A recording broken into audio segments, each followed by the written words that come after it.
श्री कृष्णाय नमः। श्रीमद् आचार्य चरण कमलेभ्यो नमः। श्रीमद् वल्लभाचार्य जी की घरू वार्ता प्रसंग 4। एक समय श्री आचार्य जी महाप्रभु अड़ेल विराजते थे। वहाँ आप बड़े वैभव से सेवा करते थे। उस समय लोग बहुत आकर बस गए थे। आपके मंदिर के मनुष्य जलघरिया, टहलवा, परचारगी, पातर मांझा सभी सेवा में रहते। यह वैभव देखकर वहाँ एक ब्राह्मणी आपके यौत की आकर रहने लगी। उनका भी निर्वाह श्री आचार्य जी महाप्रभु के प्रताप से चल जाता। और जो कोई वैष्णव देश परदेश से आपके दर्शन को आते, वे चलते समय श्री आचार्य जी की जात की जानकार उस ब्राह्मणी का समाधान करके जाते थे। जब आपके घर प्रस्ताव विधान होता, तब वह ब्राह्मणी उत्कर्ष देखकर कुढ़ती। ऐसा उसका स्वभाव था। वैष्णव देश परदेश से आकर सब बहू बेटी को दंडवत करते। यह देखकर भी वह ब्राह्मणी कुढ़ती थी। मेरे को तो कोई पूछता नहीं, इसलिए उस ब्राह्मणी ने द्वेष करना शुरू किया, पर उससे कुछ भी नहीं हुआ। तब उसने मन में विचार किया, इनको किसी प्रकार से दुख दूं तो अच्छा रहे। इसलिए श्री आचार्य जी महाप्रभु के सेवक जलघरिया जो यमुना जल लेने को जाते, उन पर एक दिन उस ब्राह्मणी ने अपने लोटा का जल डाल दिया। वह जलघरिया बहुत कोढ़ा, परंतु वे तो श्री आचार्य जी के सेवक थे, इसलिए उनको जो कोई दुख देता उसको सहन करते, परंतु आप उसे दुख नहीं देते। उसमें फिर वह ब्राह्मणी तो श्री आचार्य जी महाप्रभु जी की जात की थी, इसलिए चुप रहकर, राज देखो आपकी जात की ब्राह्मणी है, उसने अपने लोटा का जल जानकर गागर के ऊपर डाल दिया। तब आपने सुनकर कहा कि जाने दो, उससे बोलो मत, गागर ले जाकर भर लाओ। इस प्रकार नित्य जल भर कर लाते, परंतु उस ब्राह्मणी की दृष्टि पड़ती तो वह अवश्य ही एक गागर छिवा देती थी। वे जलघरिया नित्य श्री आचार्य जी महाप्रभु के पास जाकर कहते, तब आप उनसे कहते, जाने दो, बोलो मत और गागर भर लाओ, क्योंकि धैर्य रखना आपका सिद्धांत है। आपने विवेक धैर्य आश्रय ग्रंथ में कहा है, त्रिदुख सहनम धैर्य। परंतु वे जलघरिया नित्य प्रति बहुत ही कुढ़ते थे। वे कहते थे, महाराज आप उससे कुछ भी नहीं कहते हो, इसलिए हम क्या करें, कोई दूसरा मार्ग आने जाने का नहीं है, नहीं तो और पेंडे चल लावें। इस प्रकार कहकर बहुत कुढ़े, परंतु प्रभु बड़े गंभीर हैं, सब सहन कर लेते हैं, दूसरों को भी यही कहते हैं, बोलो मत। इस प्रकार बहुत दिन हो गए। तब जलघरिया ने श्री आचार्य जी से विनती की, महाराज अब हम क्या करें, भंडार में तो पैसे का नुकसान होता है और हमको बार बार नहाना पड़ता है, आप तो उसको मना करते नहीं हैं, इससे हम सब बहुत ही कायर हैरान हो गए हैं। यह बात सुनकर श्री आचार्य जी महाप्रभु को दया आई। आपने तब जलघरिया से कहा कि तुम उसकी कोई चीज़ ले आओ।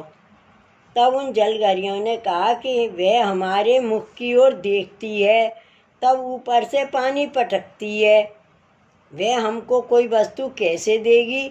आपने कहा वह अपने आप देगी। तब एक दिन एक जलघरिया जल की गागर भर कर आ रहा था। वह ब्राह्मणी अपने घर पोतना कर रही थी। उस समय उस ब्राह्मणी को ध्यान आया कि आज मैंने किसी जलघरिया को छुआया नहीं। वह बाहर आकर देखती है कि जलघरिया तो आगे निकल गया है। उसने तब पीछे से वह पोतना फेंक कर गागर पर मारा। वह पोतना मिट्टी का भरा हुआ था, इसलिए गागर से चिपक गया।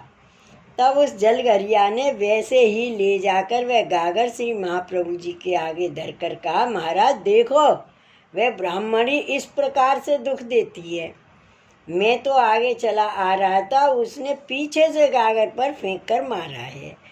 तब श्री आचार्य जी ने कहा कि इस पूतना को ले जाकर अच्छी प्रकार से धोकर सुखा कर ले आओ।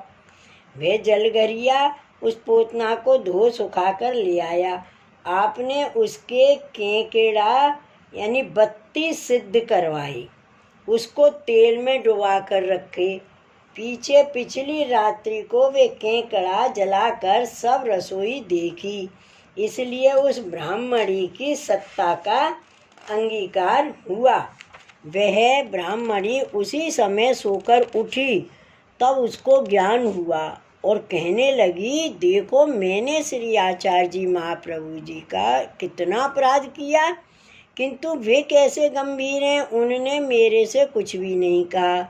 वे तो सर्वकरण समर्थ हैं और यह गांव उनका ही है। यदि वे आज्ञा करें तो अभी मेरे को निकाल दें, परंतु ये तो साक्षात ईश्वर हैं, ईश्वर ही इतना सहन करते हैं, जीव का दोष नहीं देखते हैं। इसलिए हो सके तो मैं इनके पास जाकर अपराध क्षमा करवाऊं। तब उस ब्राह्मणी ने आकर श्री आचार्य जी महाप्रभु को बहुत बार निवेदन किया, महाराज मैंने आपका बहुत ही अपराध किया है, क्षमा करें। मैंने आपके स्वरूप को नहीं जाना, आप तो साक्षात ईश्वर हैं, आप बताओ तब ही जान सकते हैं। जीव तो संसार रूपी अंधकूप में पड़ा हुआ है, जिसको आप अनुग्रह करके निकालोगे वही निकलेगा। इसलिए आप कृपा करके मेरे को सेवक करो। आप तो उदार शिरोमणि हैं, इसलिए उस ब्राह्मणी को कृपा करके शरण लिया। सूरदास जी ने भी गाया, विमुख बये कृपाया मुख की, जब देखो तब तैसे। और श्री आचार्य जी महाप्रभु का नाम ही ऐसा है। श्री बल्लभ महासिंधु समान, सदा सेवन होत जिनको, अभय पद को दान। श्री बल्लभ महासिंधु समान, कृपा जल भरपूर हो जहाँ, उठत भाव तरंग। रतन 14 सब पदारथ, भक्त 10 विध संग। पुष्टि मार्ग नौका तरत नहीं या आस, ढिंग न आवे दुर्विधि आसुर, मकर मीन निरास।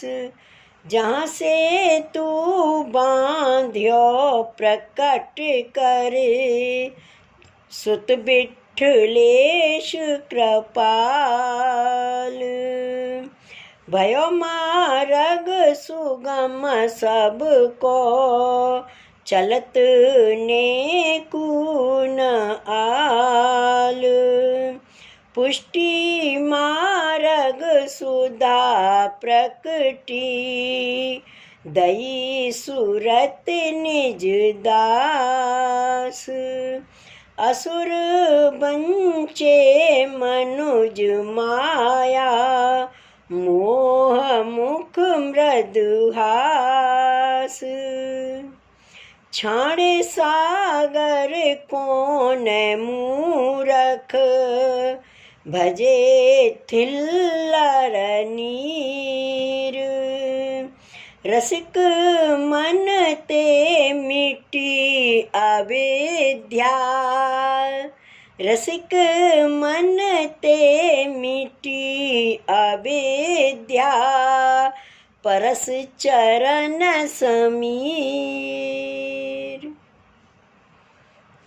इस वार्ता में श्री आचार्य जी महाप्रभु ने यह सिद्धांत प्रकट किया कि जो जीव की सत्ता को श्री ठाकुर जी अंगीकार करें तब उसका मन फेरता है। इसलिए श्री आचार्य जी महाप्रभु तथा श्री गोसाई जी जीव की सत्ता का उपयोग श्री ठाकुर जी के विषय में करवाते, तब तत्काल उसका मन फिर जाता। इस जीव में दो बड़े दोष हैं, एक तो अहंता और एक ममता। अहंता तो मैं और ममता में मेरी, ये दोनों बड़े बाधक रूप हैं। जब तक यह जीव श्री आचार्य जी महाप्रभु की शरण न आए तथा ये दोनों दोष नहीं छूट जाते, तब जानना चाहिए यह जीव संसार में पड़ा है और श्री ठाकुर जी आपको भूल गए हैं, इसलिए मैं और मेरे को सूझता है। ऐसे जीव को महादोष वाला देखकर श्री आचार्य जी महाप्रभु को दया आ गई। उन्हीं के लिए आप प्रकट हुए हैं और अपने जीवों की अहंता को दूर की। अहंता छोड़ने से यह सिद्ध हुआ कि जो कुछ है वह तुम्हारा है, मेरा कुछ नहीं है, मैं तुम्हारा दास हूँ। श्री आचार्य जी महाप्रभु कहते हैं, साक्षिणो भवता अदुखिला, इसलिए साक्षीवत मेरे को संसार की पीड़ा मेरे को बाधा न करे। इसलिए भगवदीय सब श्री ठाकुर जी की सत्ता मानते हैं और आप साक्षीवत होकर रहते हैं। ऐसा श्री आचार्य जी महाप्रभु का मार्ग है। इसमें जिसका बड़ा भाग्य होगा वही आपकी शरण आएगा। श्री आचार्य जी ने गृहस्थ आश्रम में ज्ञान और वैराग्य दोनों भगवदियों को सिद्ध करा दिए हैं। यह ज्ञान तो एक भगवत सेवा का ही पुरुषार्थ जानता है और गृहस्थ आश्रम में अपने घर में स्त्री पुत्र भाई आदि बहुत कुटुंब है, परंतु एक श्री ठाकुर जी के चरणार बिंदु बिना किसी से स्नेह नहीं, केवल एक प्रभु से ही स्नेह है।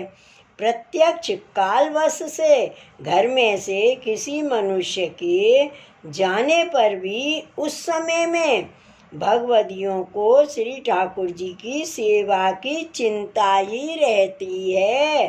श्री ठाकुर जी के सेवा में विलंब न हो, भगवदियों का मन तो अहर्निश श्री ठाकुर जी की सेवा में ही रहता है।